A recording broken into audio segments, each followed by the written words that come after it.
صبری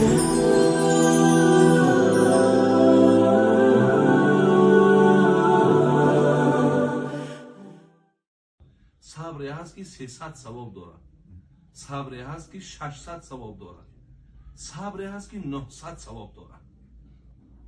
میگه صبری که 300 ثواب دارد همونی هست که تو در عبادت الله مهربان صبر داری. همین عبادت هایی را که بر دوام اجرا کرده سای، ذکرهایی را که انجام داده سای، با وقتش هر کدامش انجام میتی، همین هم صبری در عبادت های. میگه این 300 ثواب داره. 600 ثوابش همون صبری هست که در نافرمانی خدا صبر میکنی. هر چیزی را که خداوند نهی کرده است که نزدیک نشه، تو صبر کردی نزدیک نشیدی، انمی صبر 600 ثواب داره. از دستت میه همون کار انجام دادن، لیکن نمیکنی، صبر میکنی، انمی 600 ثواب داره. ولی 900 ثوابش حاجی بابا همون ثوابی هست. میگه که وقتی بنده شد در مصیبت بزرگ و اولی بار مبتلا شود، مصیبت اولی بار بسیار مصیبتی وزبینه. خیلی که در حدیث ها خوانده بودیم، میگه پیامبر نازنین ما با پیش یک گوریستان گذشت، مادر بالای قبر گریه میکرد، برای فرزندش گریه میکرد. پیامبر گفت که واصبری و تقی، مادری عزیز گفت از خدا بترس و صبر کن. مقصد حرکتایی که تو داری اینها خیری ندارد، تو صبر کن، از الله بترس. اون نشناخت که این پیامبر است. بعدا معرفیش کردن که میدانی همین کسی که تو را نصیحت کرد همین پیامبر بود. حتی این مادر برگشته میگه در عوضش گفت اولی مقصد تو مصیبت ها ندیده ای. اگر مصیبت ها میدیدی مقصد مرا این خیلی گب نمیزدی، اولی مصیبت به سرت بیا بعد میفهمی. بعد گفتنش که ای مادر این حضرت بود، این پیامبر نازنین بود. وقتی آمد عذرخواهی کرد گفت من نفهمیدم، همونجا پیامبر ما گفت انما صبر عند صدمه الاولی. همین حالت اولی که بالای تو گفت مادر مصیبت اومد، در همین صبر کردن تو گفت بسیار اجری بزرگ دارد. حاجی بابا این روزا میگذره، ولی بالای ما و شما یک دروازه ثواب شده شدگی. این دروازه ثواب هم بالا ما نپشانیم. این ثواب هایی که حاضر در همین خانه الله مهربان داده است، ایرا گرفتن در کاره، ایرا رها کردن در کار نیست. زیرا خدا رحمت کنه بابای مولا شریف که استادای ما بود، و حضرت میگفت که ما بلا را به کس عطا نکنیم تا که نامش ز اولیا نکنیم. این بلا گوهر خزینه ماست، ما به هر کس گوهر عطا نکنیم. ولی اگر چند ما بسیار چیزی بدم که بشماریم، خوبم که نشماریم، لیکن عزیزای خدا میگن که یک گوهری است الله برای تو داد استش. برای همین صبر برادر عزیز در این حالت. ولی حدیث خوانده میگه عجبا لامر المؤمن ان امره له كله خیر وليس ذلك لاحد الا للمؤمن. پیامبر گفت همین حال مؤمن عجایب حال زیبا است. خدای مهربان چی یک مقصد بگیم نظری رحمت بر مؤمن کردگی است، لیکن بغیر مؤمن دیگر هیچ کس این رحمت دادگی نیست. چه این اصابت و سرا شکر فکان خیر له. اگر یک الله مهربان یگان ترحم کنه، یگان کاری مونده کشایش بده، اگر شکرگزاری کنیم میگه خداوند در عوض شکرگزاری تر چی داد؟ اجر داد. و این اصابت و ضرا فصبر فکان خیر له. اگر به شرط بالامون از ضرر آورد صبر کردیم، اینجا پاداش میگیریم. با دادگیش هم شکر کنیم ثواب، با مشکلات هم صبر کردیم ثواب. برای همین حاجی بابا در این لحظه های بسیار بسیار ثواب است. ولی یک قصه را خوندم، حضرت موسی میگه پیش نفری رفت که کدام درنده میگه تماما خیلی و خیلی مقصد زیانی زیاد داده است. و حضرت موسی میگه بنده را میشناخت که بسیار بنده خدا جو و خدا ترس بود. گو الله مهربان هرچی که میاری خودت میدانی، لیکن این بنده بسیار بنده خدا ترس بود.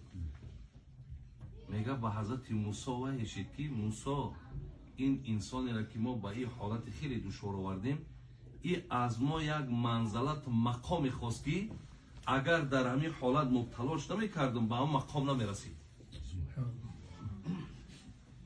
و از بینترین مصیبت بالاش آوردم، زیرا که اون مقام ای طلب کرده بود به همین درد میرسید، دیگه به عبادتش به اون مقام رسیده نمیتونست.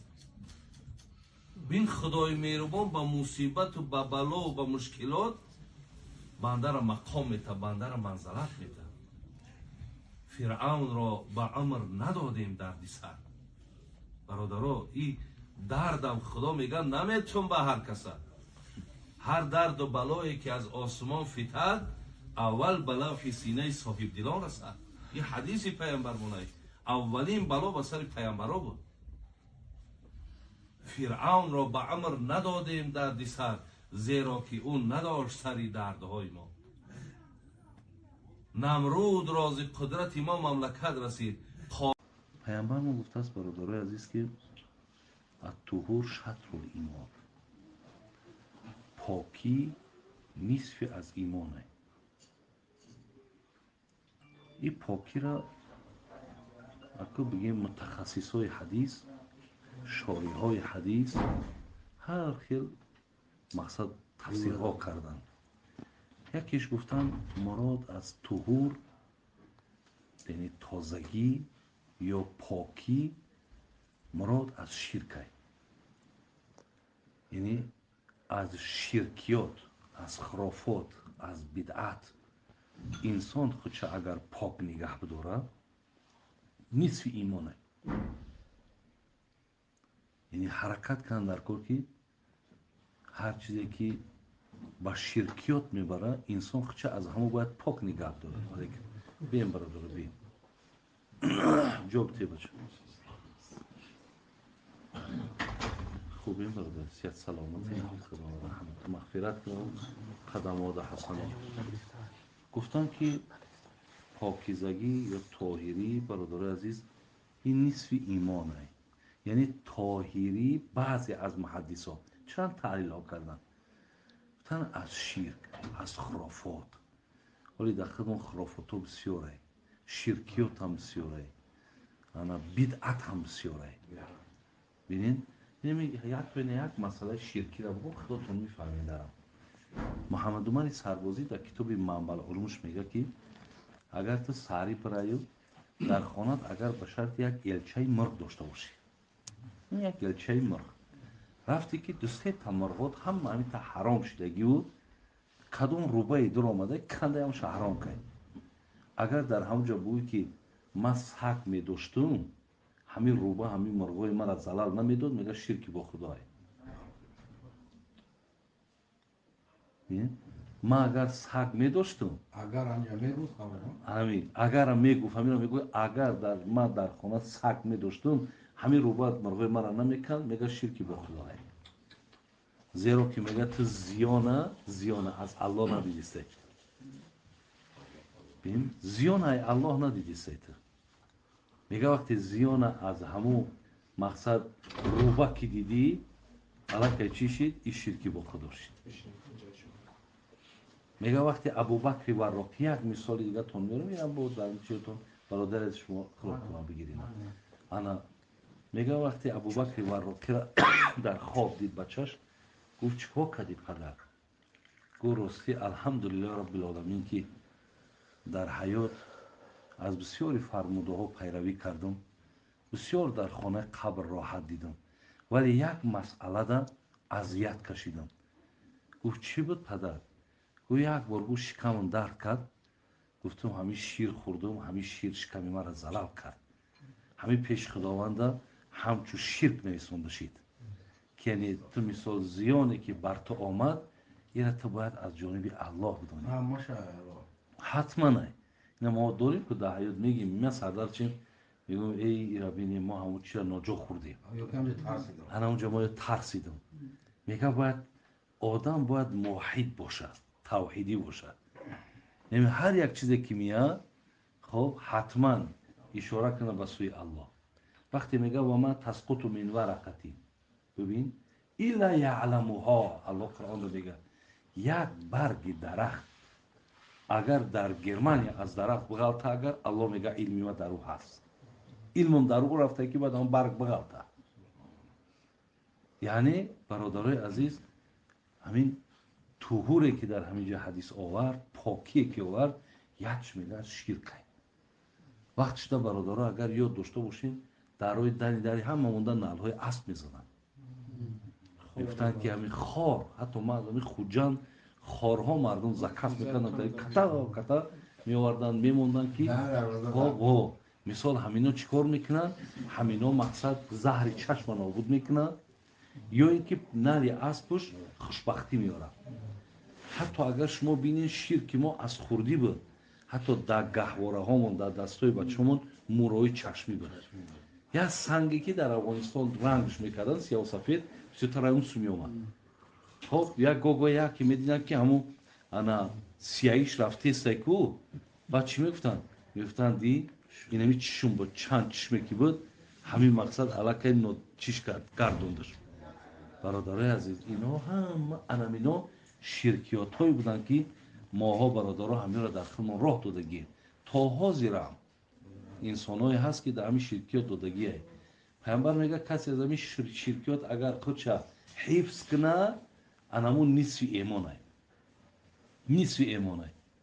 خرافات هم به همین مثال، بدعت هم به همین مثال برادرها، که بسیاری مسئله های هست حاضر که در درون دین در آمده. اگر حاضر ما حکم همون را بگیم، مردم در راست ما با گمانه دیگه میکنن، میگه این آدم ای مذهب رو آمدگیه. حال اون که این با مذهب داخل این مذهب بیزاره ای خرافات شرکیات، خودش مذهب بیزاره. لیکن همین را با نسبت میتیم که این مرده کبین این چی گفتی سای، اون نمیداند که مقصد همه وقت حالا که همین شریعت ما و شما برادر عزیز، این قرآن میگه فاین تنازعتم فی شیء فردوه الی الله و رسول. قرآن میگه چیزی که در دین تون در آمد، با ترازوی قرآن و حدیث چینش بکنید، نشد ردش کنید. برای همین چینه که ما ترازوی ما قرآن و حدیث برادر، هم همین مذهب ها هم از همین اساسشون و پیداییشون و بگیم همین مسئله گذاریشون هم قرآن و حدیث چیه.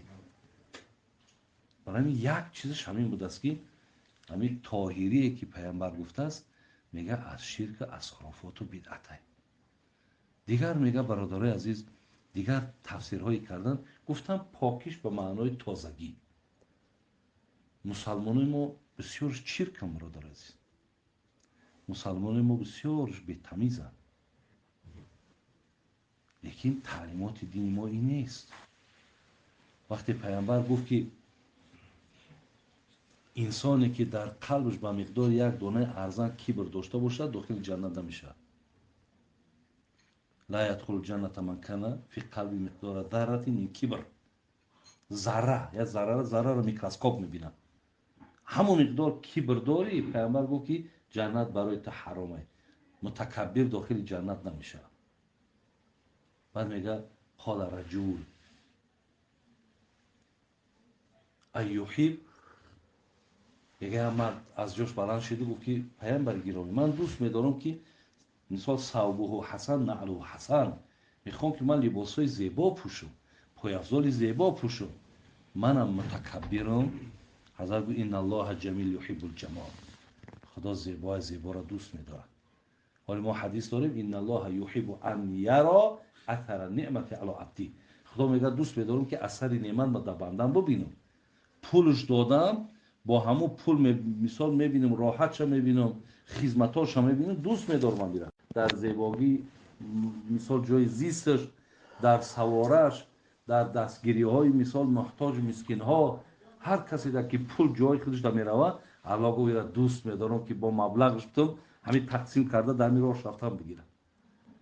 برای همین یعنی داشتن لباسی زیبا برادر عزیز، پیامبر چی گفت؟ گفتی نشانه اون نیست که این کبر باشد، بلکه حضرت عجایب کبر معنا کرد خودش پیامبر. الکبر، ببینید چی گفت؟ گفت کبر چی است؟ گفت این گفت якум таҳқири мардум, дар баробари мардум нописандӣ, мардума ҳич шуморидан, бин ҳамо ғамтунносиш ҳамуай. Ва дигараш гуфт аллоҳро фармонбардорӣ накардана мутакаббир мешавед. мутакаббиро гуфт ҳамин ду хислат доранд. ё мардума писанд намекунанд, мардума одамам намешуморанд, хоб ду аллоҳро итоат намекунанд. инҳоро гу мутакаббир бигир мешавад. яъне бародарои азиз, тоҳирӣ, покизагиам инам аз дини мо ҳаст. бин паямбар гу се чиз аз дунёда дӯст медорам, як чи хушбӯӣ буд. вақт шуда дар мо хушбӯӣ мезаданд, мегуфтанд назан ки малоикаи танат мегрезанд. намемонданд ки нами духӣ бизанӣ, намемонданд ки хита хушбӯӣ кунӣ. барои чӣ? барое ки малоика дар ту намисад.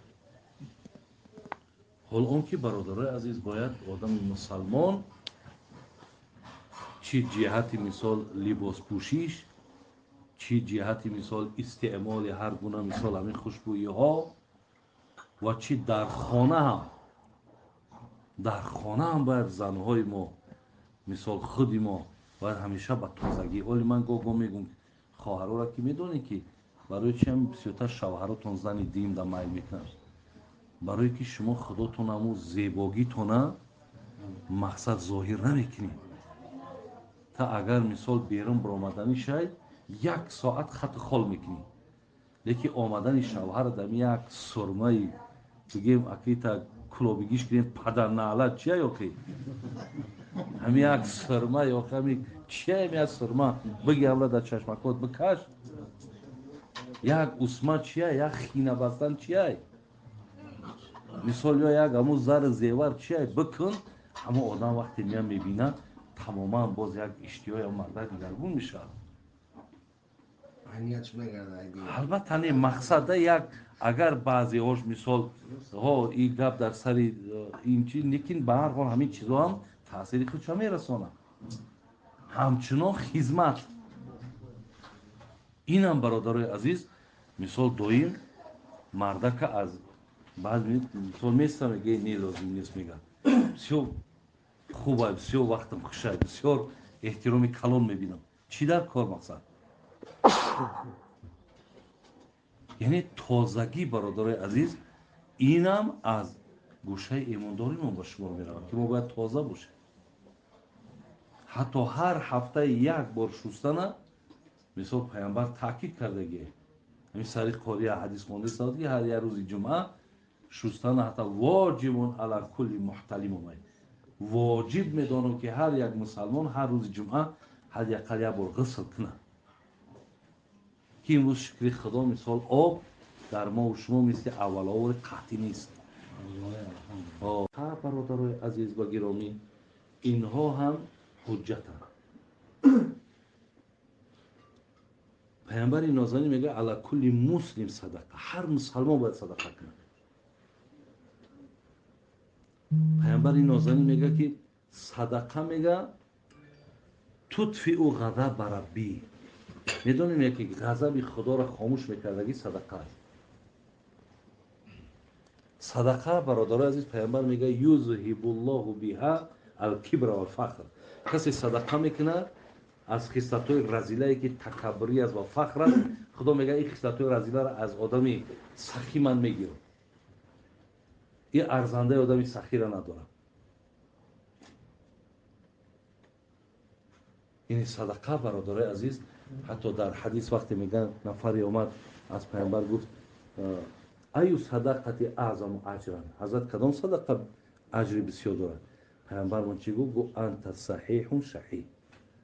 вақте ки калид дар дастай, вақте ки болои пул мақсад контролш раҳбариш дар дасти хитай, лекин шаҳиҳ, лекин хитан дар ҳамун мол ҳарисӣ тахшал фақр,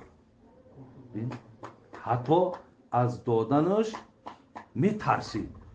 ҳамин вақте ки пула ҷудо мекунӣ, мегӯянд ҳамун беҳтарин садақаам садақае ки битарсӣ. немисолда ман дар кисам 1000 сомон дорам, اگر همین 1000 سومون 10 سوم شپارتم چشم نمیپره. یکی اگر 1000 سومون 500 سوم شبتم یا لرزه میگیره.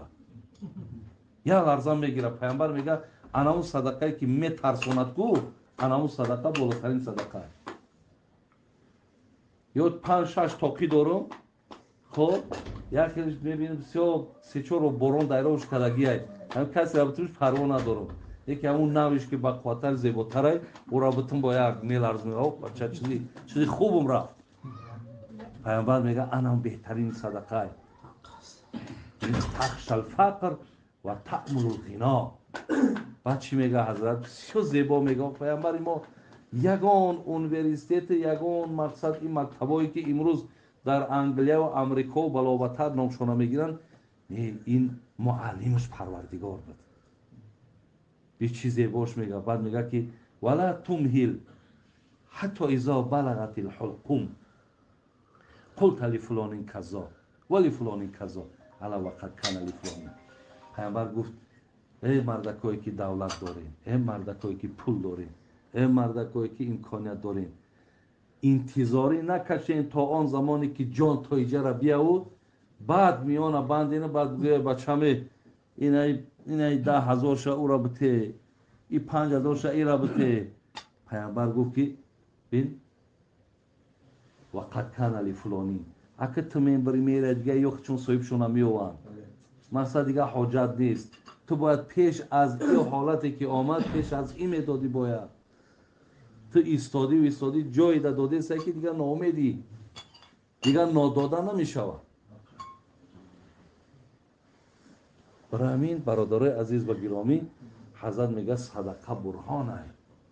صدقه مثال برای شما حجت است. و خدای مهربان قسم برادرای عزیز همین این چیزهایی هستند که دین ما را وقتی پیامبر قسم بخوره ای برادر پیامبر قسم نخوره ما آخی جان و فداش آخی گپش تصدیق قسم میخوره که ما نقصد صدقه من مال.